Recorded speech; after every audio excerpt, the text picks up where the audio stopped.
Kiwis love property, but us investors make some common mistakes. Hi, I'm Ed McKnight, economist here at Opes Partners, and in today's video, you are going to learn the top 5 property investment mistakes that investors make over and over again. Now, for you guys who have subscribed to our channel for a while, you know that we put out these videos every single Wednesday, so make sure you subscribe to our channel and click that bell so you get notified of these new videos. Let's jump into those top 5 property investment mistakes. Number 1 is if you're a property hoarder. Now, this is where you're holding on to poor quality investment properties. Now, let me be clear.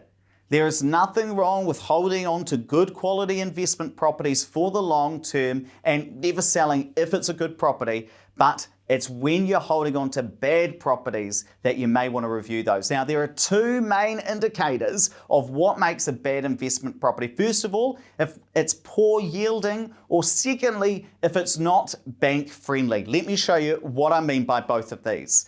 This is a property that was bought by an investor that we were working with over on Waiheke Island in Auckland. Now, this was bought about 10 years ago.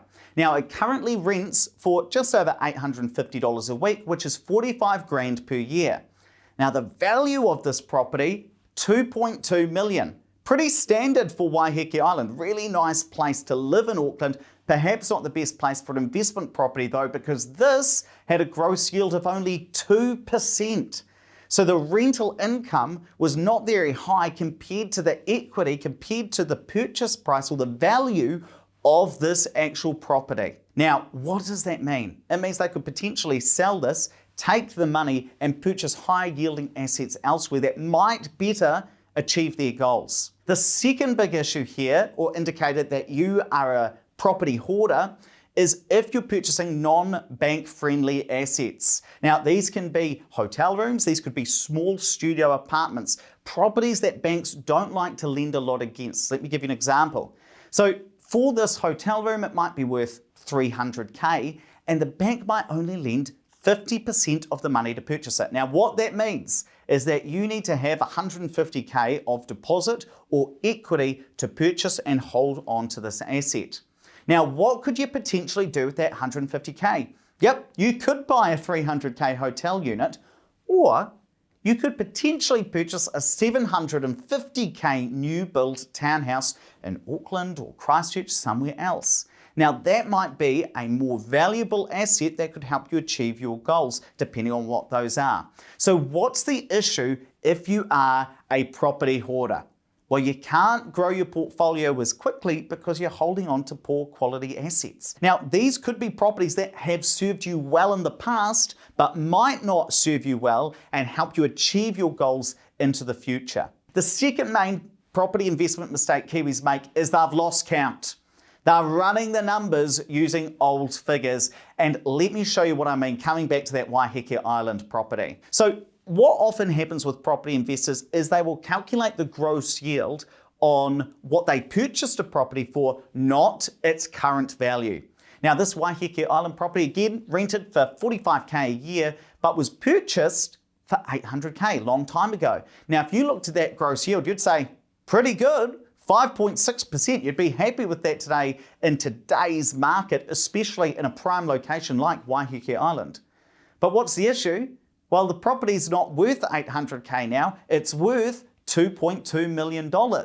So the gross yield is only 2%. So what you've got to do when you're running your numbers is not say, well, what's my yield on what I purchased it for? No, you need to calculate it on how much equity you have in that property today. The value of the property today, because you've always got to be considering, should I sell this and purchase something else, or does it still make a good investment? Now, this is such an issue, and what does it mean for you as a property investor? It means that you might be tempted to hold on to a property that you think is a good investment, but actually it's not in today's market. And so this can help lead you to become a property hoarder.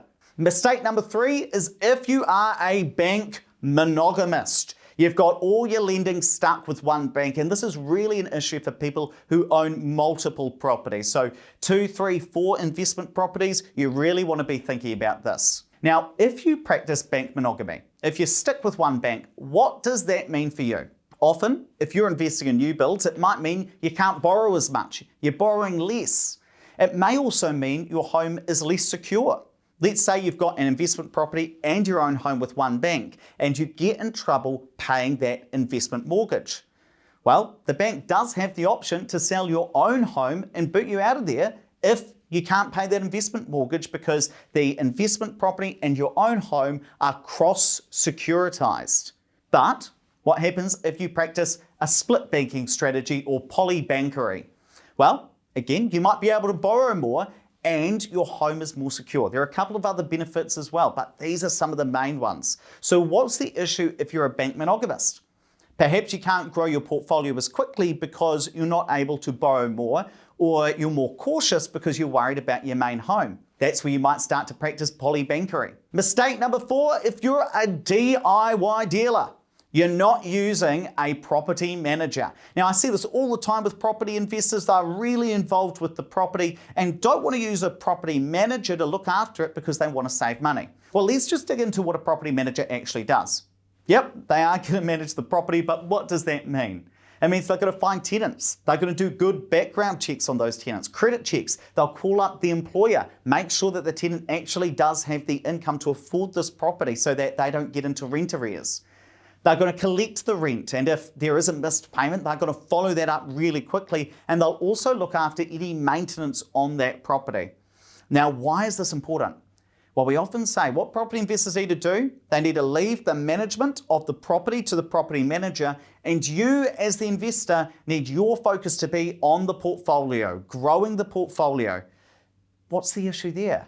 Well, because if you don't have a property manager, you might consciously limit the size of your property portfolio because you think, gosh, if I take on another investment property, that's a whole heap more work I've got to do. I've got to manage the maintenance of it. I've got to look after another tenant, find another tenant. It's more stress. But if you use a property manager, you can keep your focus on growing that portfolio, leave the management of the properties to them. And mistake number 5, and this is a common one, is if you are petrified of planning.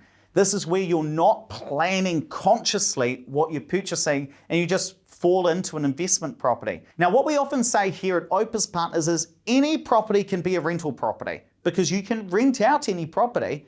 The issue is that not every property can be a good quality investment property, and that's the key. Now, for any of you long-time subscribers to our YouTube channel or listeners of our podcast, you're probably thinking, well, how does anybody just fall into owning an investment property? Here are 3 common ways. One is if you've turned your own home into a rental property. This could be in the situation you've purchased your first home, lived there for a while, you're about to go purchase your next home, you're going to upgrade and you think, that's been a good house, we've enjoyed living there, it's gone up in value, must be a good investment. And so you decide to hold on to it. Not always necessarily the case. That's where these sorts of properties do tend to be relatively poor yielding, and you run into mistake 1 and 2 that we talked about earlier. Number 2, how you can just fall into properties is if you've bought it off a family member. One of my colleagues here at Opes ended up purchasing his parents' house because they'd already bought a new property they wanted to live in, and he wanted to help them out, let them out of that property pretty quickly. Now that ended up being a dog of an investment, and he only bought it because he wanted to help his family out because he was in a pretty good financial position. But often, not a good way to go about investing in property. And number 3 is if you've just picked something up over time. This could be that you've driven down the road, you've seen a property advertised for sale and thought, well, our area's gone good. We're nice people. We might get people like us living in that rental property. Often not the best idea just to buy something down the road because you want to diversify your portfolio and look more widely at different investment properties. Now, what's the issue if you're petrified of planning? Well, you're probably picking up investment properties that aren't necessarily going to help you achieve your goals in a really efficient time frame. Maybe you could buy better quality investment properties that could help you achieve your goals more quickly or more securely. So if you're petrified of planning, might be a better idea to take a wider look at what you're investing in, maybe working with a property advisor like us here at Opes Partners to make sure you're making the best property investment decision. So again, let's recap those 5 property investment mistakes. 1, if you're a property hoarder. 2, if you lost count and running your numbers on old figures. Number 3, if you're a bank monogamist, if you're not practicing polybankery. 4, if you're a DIY dealer and not using a property manager. And 5, if you're falling into your investments and you're petrified of planning. Now, if you want to make sure that you are not making these top 5 property investment mistakes again, make sure you subscribe to that channel to get these videos that we put out every Wednesday.